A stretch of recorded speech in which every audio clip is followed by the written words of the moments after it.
شروع کرتا ہوں اللہ تعالیٰ کے نام سے جو بڑا مہربان نہایت رحم والا ہے۔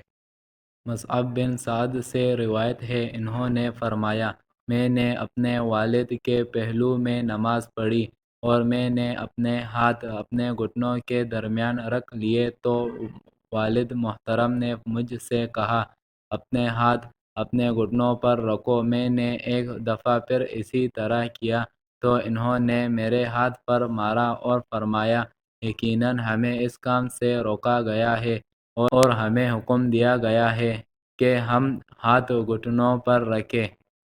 حضرت مصعب بن سعد سے مروی ہے، انہوں نے فرمایا، میں نے رکوع میں تطبیق کی تو میرے والد محترم نے فرمایا، یہ کام ہم پہلے کیا کرتے تھے، پھر ہمیں گھٹنوں کے اوپر ہاتھ رکھنے کے لیے کہا گیا۔ حضرت عمر رضی اللہ تعالیٰ عنہ بیان کرتے ہیں کہ تمہارے لیے گھٹنوں کو پکڑنے کا طریقہ راج کیا گیا ہے، لہذا گھٹنوں کو پکڑا کرو۔ حضرت عمر رضی اللہ تعالیٰ عنہ فرماتے ہیں، رکوع میں گھٹنوں کو پکڑنا سنت ہے۔